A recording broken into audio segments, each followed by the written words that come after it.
The graduation address gives us the opportunity to hear from a distinguished member of our alumni community, and we're fortunate today that the address will be delivered by Ms. Jane Vadiveloo. Ms. Vadiveloo is a graduate of Science and Psychology, has a 20-year history leading reform and service provision with communities experiencing extreme disadvantage and trauma. She's worked with children, families and communities at high risk, establishing strength and justice-based approaches to long-term change. She is currently the Chief Executive Officer of Children's Ground.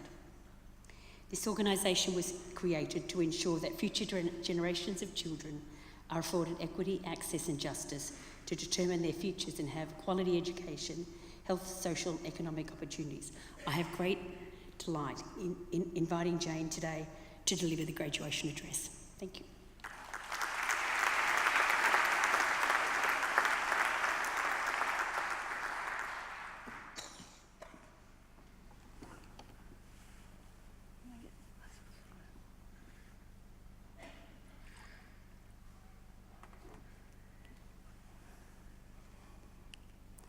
I would like to pay my respects to the Wurundjeri and the Bunurong people of the Kulin Nations and their ancestors whose lands we are on today, to the elders and First Nations people here and around the world.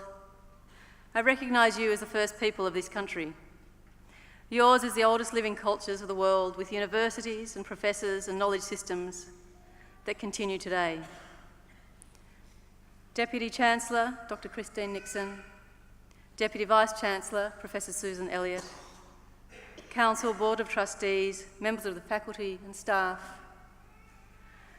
the new graduates, the families, members and friends. Graduates, this day is about you and how wonderful it is to see you all here. It is a celebration of your past, your present and your future. To the families who are here, who've made this possible and perhaps impossible at times, congratulations to you too. To those who have done it alone, with a quiet tenacity and steely resolve, with hidden challenges, we are here to witness your success and recognise your achievements, and I commend all of you. Knowing that there has been joy and fear and diligence, determination to get you here today. We celebrate your endeavour and your academic prowess, and I'm delighted and honoured to share this day with you today. I have very fond memories of Monash. This campus was my home for about 5 years as I laid my paths into my life journey. It was a place of ideas, new knowledge, new freedoms, a bubble of privilege and a bridge to new horizons. It led to a life journey that I would never have predicted. For the past 26 years, I've worked in prisons and hospitals, private practice, not-for-profits, with government and corporate Australia. Most of my work over the past 22 years has been with First Nations communities. And today, I am the CEO of Children's Ground, a bold not-for-profit, designed to achieve justice and equity for those who suffer the greatest injustice in our country. My Masters in Forensic Psychology first took me to Pentridge Prison at the age of 23. In the prison, I spent 4 years learning about the human spirit and violence and trauma, about physical and mental freedom and anguish. But I was struck by the brutality, the blued stone walls, and the echoes of men locked away for 16 hours or more of a day, the stripping of dignity in the name of justice. The men and women I worked with were long-term offenders, with serious drug afflictions. For most, the treadmill to jail began at birth. Our systems of justice are littered with people from the wrong side of the tracks. The poor, people living with serious mental health issues, people of colour, First Nations Australians. In Victoria, more than 40% of young offenders are from just 3 ethnic communities: Aboriginal, Pacific Islander and East African. In the Northern Territory, where I work this year, 100% of juveniles in detention were First Nation. I've learnt that this is not a justice system, as I have learnt that the health system in name belies the sickness at times within. I have worked with children and adults who have faced the greatest of life's violence and abuse at the hands of others and the hands of the system. People who have killed their children and children who have watched others being killed.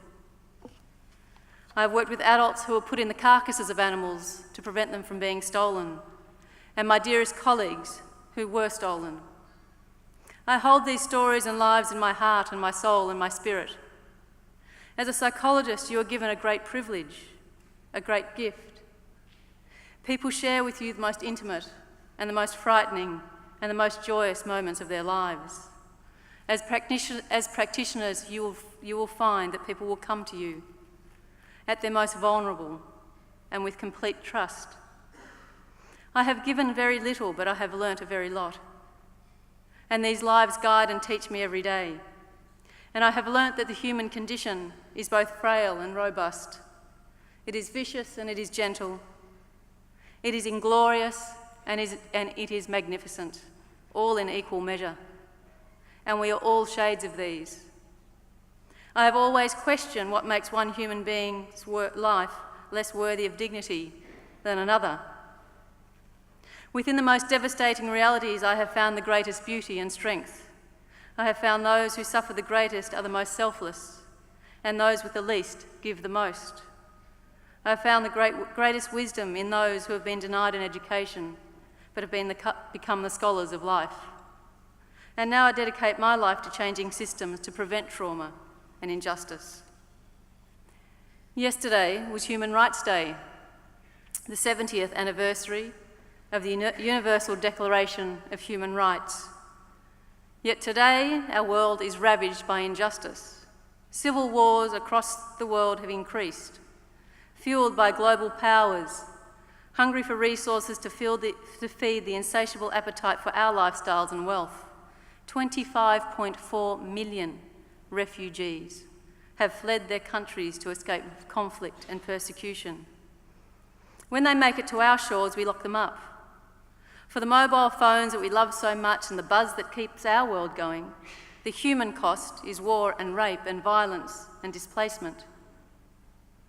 We say that Australia is a democracy, but it is a democracy for the privileged, like most democracies. Discrimination, racism, exclusion and inequality are pervasive, and they are socially and politically constructed and defined by power and privilege.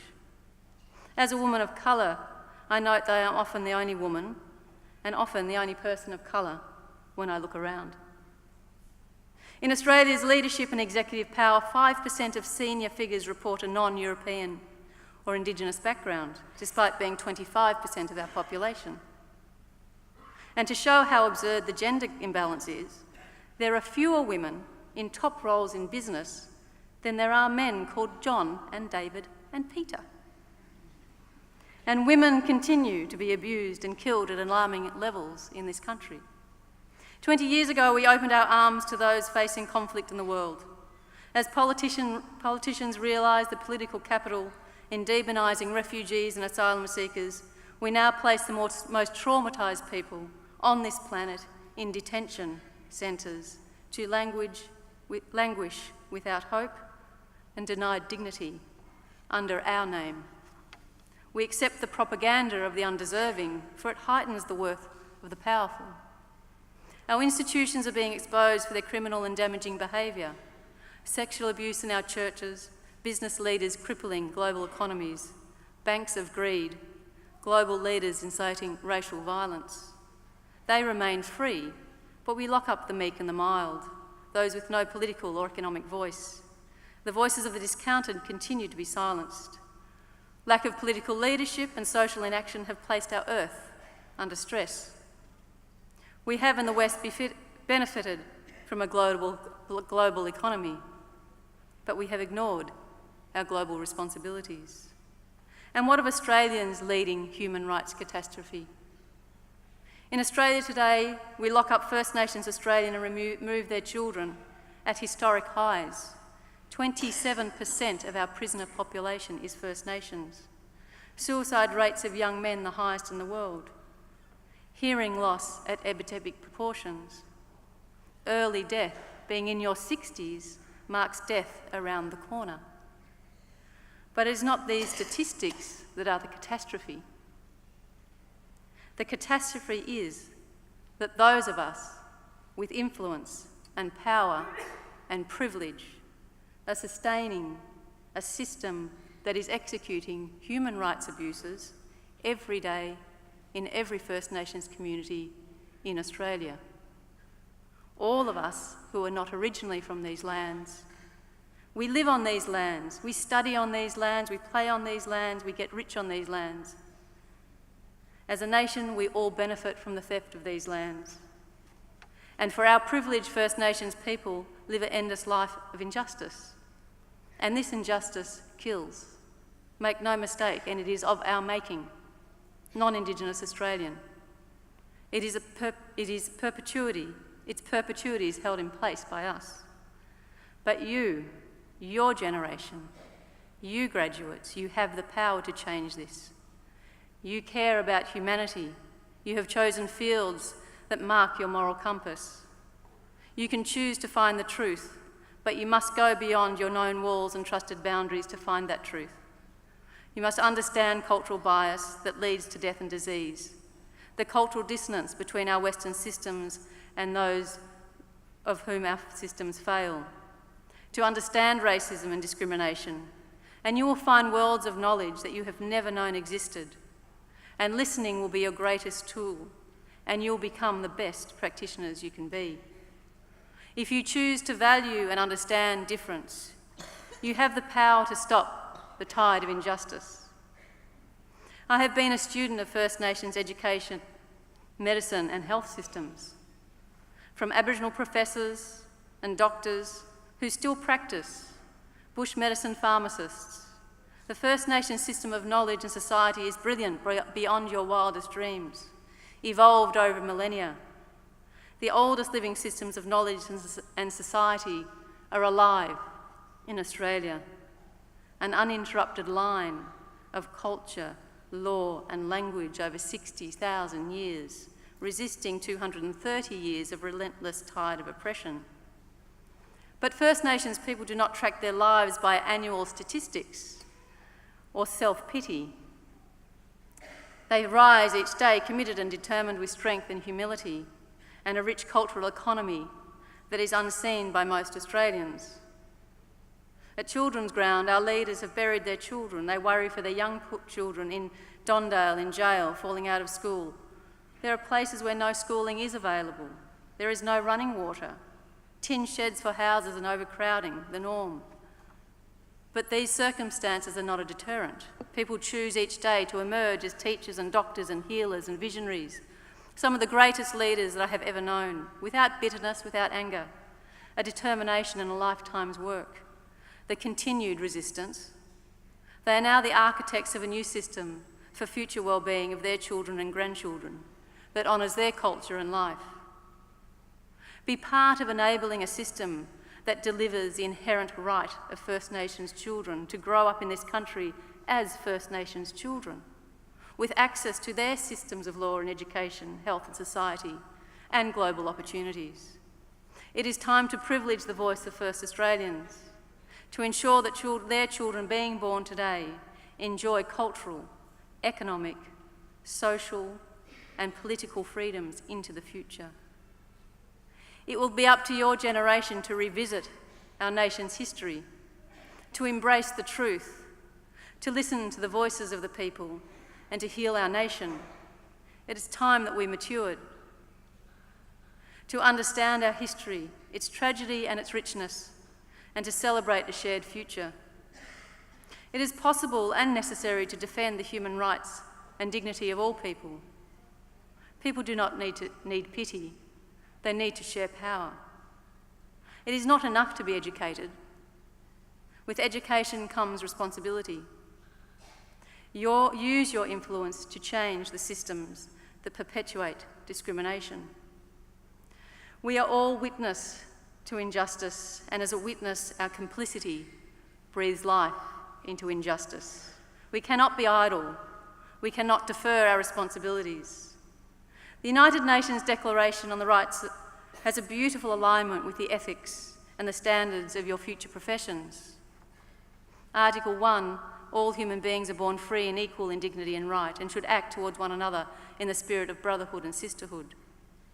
The physician's pledge, which is similar to many in the health sciences, is to pledge a service to humanity, to respect dignity and human life, to not permit considerations of age, disease, disability, creed, ethnic origin, gender, nationality, political affliction, race, sexual orientation, social standing, or any other factor to intervene between you and your duty to your patient.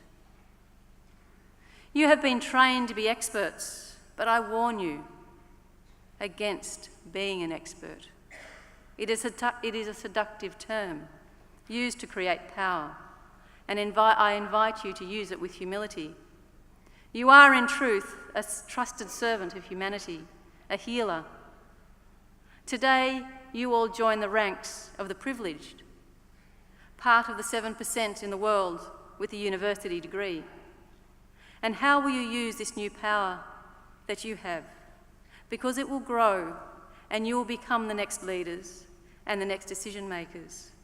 You are emerging from one of the great universities in Australia and the world. You have been surrounded by professors and academics of the highest calibre who have extended your mind and your knowledge. You will need to work against a society that is now constructed to make you feel insecure, not good enough, needing things or experiences that are endlessly meaningless but which bestow false worth. Your generation, more than any other, is surrounded by spin doctors, advertising, social media, opinions that have no face, opinions without a frontal lobe hidden in the web. Maturity does not bring with it certainty, it brings with it uncertainty.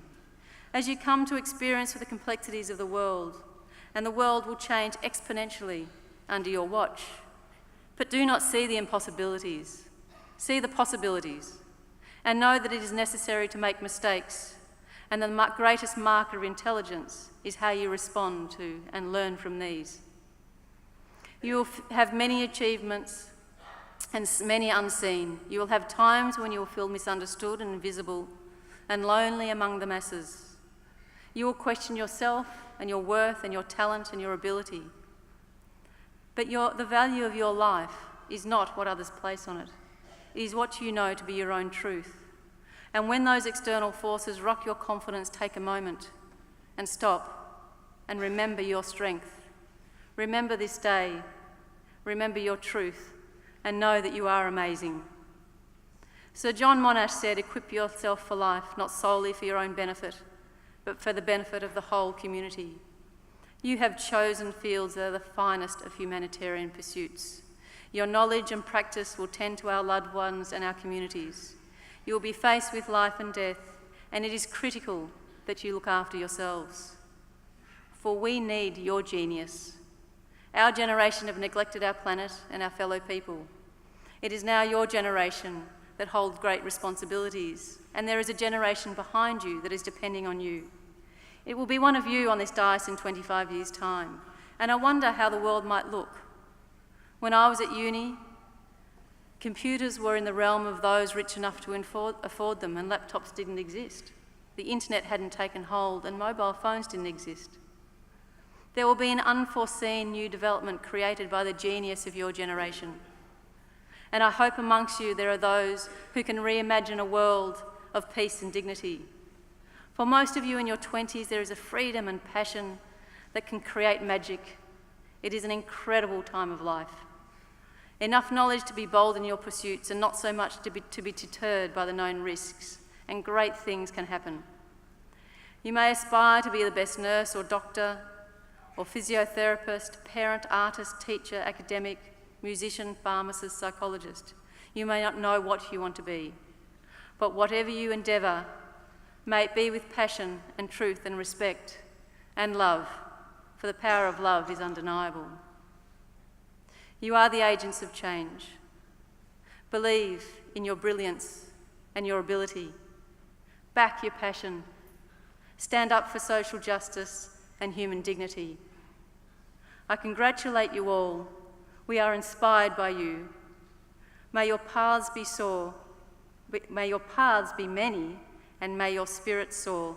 And I wish you the very best in life. Thank you.